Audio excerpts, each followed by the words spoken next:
ಪ್ರವಾದಿ ಯೆಶಾಯನ ಗ್ರಂಥದಿಂದ ವಾಚನ. ಅಧ್ಯಾಯ 35, ವಾಕ್ಯಗಳು 4-7. ಚಂಚಲ ಹೃದಯರಿಗೆ ಹೀಗೆಂದು ಹೇಳಿ, ಭಯಪಡಬೇಡಿ, ಎದೆಗುಂದಬೇಡಿ. ಬರುವನು ಆ ದೇವನು ಮುಯಿ ತೀರಿಸಲು, ಬರುವನು ಆ ದೇವನು ಪ್ರತೀಕಾರವೆಸಗಲು. ತಾನೇ ಬರುವನು ನಿಮ್ಮನ್ನು ರಕ್ಷಿಸಲು. ಕುರುಡರ ಕಣ್ಣು ಕಾಣುವುದಾಗ, ಕಿವುಡರ ಕಿವಿ ತೆರೆಯುವುದಾಗ. ಜಿಗಿಯುವನು ಕುಂಟನು ಜಿಂಕೆಯಂತೆ, ಹಾಡುವುದು ಮೂಕನ ನಾಲಿಗೆ ಹರ್ಷಗೀತೆ. ಒರತೆಗಳು ಒಡೆಯುವುವು ಅರಣ್ಯದಲ್ಲಿ, ನದಿಗಳು ಹುಟ್ಟಿ ಹರಿವುವು ಒಣ ನೆಲದಲ್ಲಿ. ಸರೋವರವಾಗುವುದಾ ಉರಿಗಾಡು, ಬುಗ್ಗೆಯಾಗುವುದಾ ಭುವಿ ಬರಡು.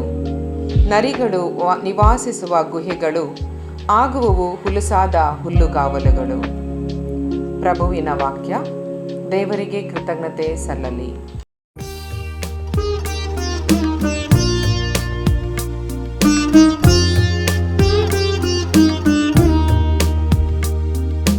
ಮನವೇ ವಂದಿಸು ಪ್ರಭುವನ್ನು, ನನ್ನ ಮನವೇ ವಂದಿಸು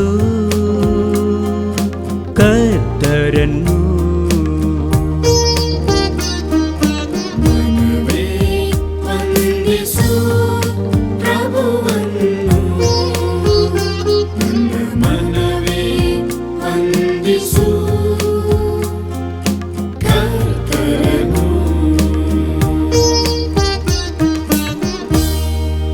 ಕೊಟ್ಟ ವಾಗ್ದಾನಗಳನ್ನು ತಪ್ಪದೆ ನೆರವೇರಿಸುವವನು ಆತನೇ.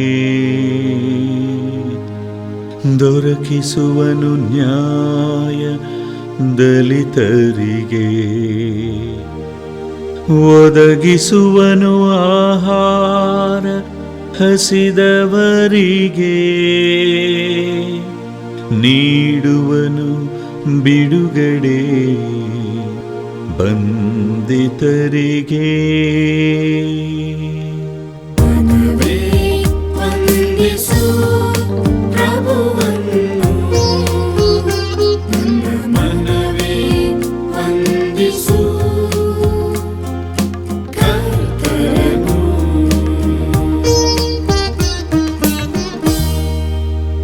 ಕಣ್ಣನೀಯುವನು ಪ್ರಭು ಕುರುಡರಿಗೆ,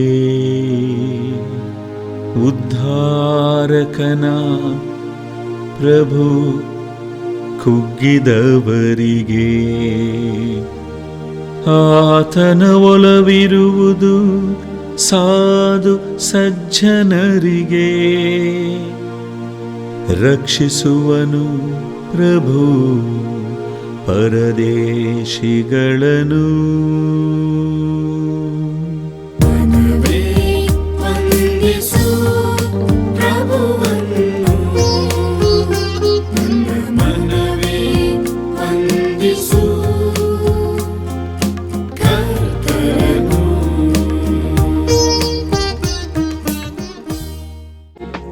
ಯಾಕೋಬನು ಬರೆದ ಪತ್ರದಿಂದ ವಾಚನ. ಅಧ್ಯಾಯ 2, ವಚನಗಳು 1-5. ನನ್ನ ಸಹೋದರರೇ, ಮಹಿಮಾನ್ವಿತ ಪ್ರಭು ಯೇಸು ಕ್ರಿಸ್ತರಲ್ಲಿ ವಿಶ್ವಾಸವಿಟ್ಟಿರುವ ನೀವು ಪಕ್ಷಪಾತ ಮಾಡಲೇಬಾರದು. ಉದಾಹರಣೆಗೆ, ಇಬ್ಬರು ನಿಮ್ಮ ಪ್ರಾರ್ಥನಾಲಯಕ್ಕೆ ಬಂದರೆಂದು ಇಟ್ಟುಕೊಳ್ಳಿ. ಅವರಲ್ಲಿ ಒಬ್ಬನು ಚಿನ್ನದುಂಗುರವನ್ನು ತೊಟ್ಟು ಸೊಗಸಾದ ಉಡುಪನ್ನು ಧರಿಸಿದವನು, ಮತ್ತೊಬ್ಬನು ಹರಕು ಬಟ್ಟೆಯನ್ನು ಉಟ್ಟ ಬಡವನು. ಆಗ ನೀವು ಸೊಗಸಾದ ಉಡುಪನ್ನು ಧರಿಸಿರುವವನಿಗೆ ಗೌರವದಿಂದ, ಬನ್ನಿ ಸ್ವಾಮಿ, ಬನ್ನಿ, ದಯವಿಟ್ಟು ಈ ಪೀಠವನ್ನು ಅಲಂಕರಿಸಿ ಎನ್ನುತ್ತೀರಿ. ಬಡವನಿಗೆ, ನೀನು ಅಲ್ಲಿಯೇ ನಿಂತುಕೋ, ಇಲ್ಲವೇ ಕೆಳಗೆ ನನ್ನ ಕಾಲ ಬಳಿ ಕುಳಿತುಕೋ ಎನ್ನುತ್ತೀರಿ. ಹೀಗಿರಲು ನೀವು ನಿಮ್ಮಲ್ಲಿಯೇ ಭೇದ ಭಾವ ಮಾಡುತ್ತೀರಿ. ಅಲ್ಲದೆ ನೀವು ಮಾಡುವ ಈ ತೀರ್ಪು ದುರುದ್ದೇಶದಿಂದ ಕೂಡಿರುತ್ತದೆ. ನನ್ನ ಪ್ರಿಯ ಸಹೋದರರೇ, ಪ್ರಪಂಚದ ದೃಷ್ಟಿಗೆ ಬಡವರಾಗಿ ಕಾಣುವವರನ್ನು ವಿಶ್ವಾಸದಲ್ಲಿ ಸಿರಿವಂತರನ್ನಾಗಿಸಲು ದೇವರು ಆರಿಸಿಕೊಳ್ಳಲಿಲ್ಲವೇ? ತಮ್ಮನ್ನು ಪ್ರೀತಿಸುವವರು ಸ್ವರ್ಗ ಸಾಮ್ರಾಜ್ಯಕ್ಕೆ ಬಾಧ್ಯಸ್ಥರೆಂದು ದೇವರೇ ವಾಗ್ದಾನ ಮಾಡಿಲ್ಲವೇ? ಪ್ರಭುವಿನ ವಾಕ್ಯವಿದು. ದೇವರಿಗೆ ಕೃತಜ್ಞತೆ ಸಲ್ಲಲಿ. ಘೋಷಣೆ: ಹಲ್ಲೆಲೂಯ, ಹಲ್ಲೆಲೂಯ. ಬಂದೊದಗಲಿರುವ ಕಷ್ಟಗಳಿಂದೆಲ್ಲ ಪಾರಾಗಿ ನರಪುತ್ರನೆಯ ಮುಂದೆ ನಿಲ್ಲಲು ನೀವು ಶಕ್ತರಾಗುವಂತೆ ನಿರಂತರವಾಗಿ ಪ್ರಾರ್ಥನೆ ಮಾಡುತ್ತಾ ಎಚ್ಚರಿಕೆಯಿಂದಿರಿ. Hallelujah, hallelujah. ಸಂತ ಮಾರ್ಕನು ಬರೆದ ಪವಿತ್ರ ಶುಭ ಸಂದೇಶದಿಂದ ವಾಚನ. ಆ ಕಾಲದಲ್ಲಿ ಯೇಸು ಆ ಸ್ಥಳವನ್ನು ಬಿಟ್ಟು ಸಿದೋನಿನ ಮಾರ್ಗವಾಗಿ ದೆಕಾಪೊಲಿ ಪ್ರದೇಶವನ್ನು ಹಾದು ಗಲಿಲೆಯ ಸರೋವರದ ತೀರಕ್ಕೆ ಹಿಂದಿರುಗಿದರು. ಮಾತನಾಡಲಾಗದ ಒಬ್ಬ ಕಿವುಡನನ್ನು ಜನರು ಅವರ ಬಳಿಗೆ ಕರೆತಂದರು. ಅವನ ಮೇಲೆ ಕೈಗಳಿಡಬೇಕೆಂದು ಬೇಡಿಕೊಂಡರು. ಯೇಸು ಅವನನ್ನು ಜನರ ಗುಂಪಿನಿಂದ ಪ್ರತ್ಯೇಕವಾಗಿ ಕರೆದೊಯ್ದು ತಮ್ಮ ಬೆರಳುಗಳನ್ನು ಅವನ ಕಿವಿಯೊಳಗೆ ಇಟ್ಟರು. ತಮ್ಮ ಉಗುಳಿಂದ ಅವನ ನಾಲಿಗೆಯನ್ನು ಮುಟ್ಟಿದರು. ಬಳಿಕ ಸ್ವರ್ಗದತ್ತ ಕಣ್ಣೆತ್ತಿ ನೋಡಿ ದೀರ್ಘವಾಗಿ ಉಸಿರೆಳೆದು ಎಫ್ಫಾತಾ ಎಂದರೆ ತೆರೆಯಲಿ ಎಂದರು. ತಕ್ಷಣವೇ ಅವನ ಕಿವಿಗಳು ತೆರೆದವು, ನಾಲಿಗೆಯ ಬಿಗಿ ಸಡಿಲಗೊಂಡಿತು. ಅವನು ಸರಾಗವಾಗಿ ಮಾತನಾಡತೊಡಗಿದನು.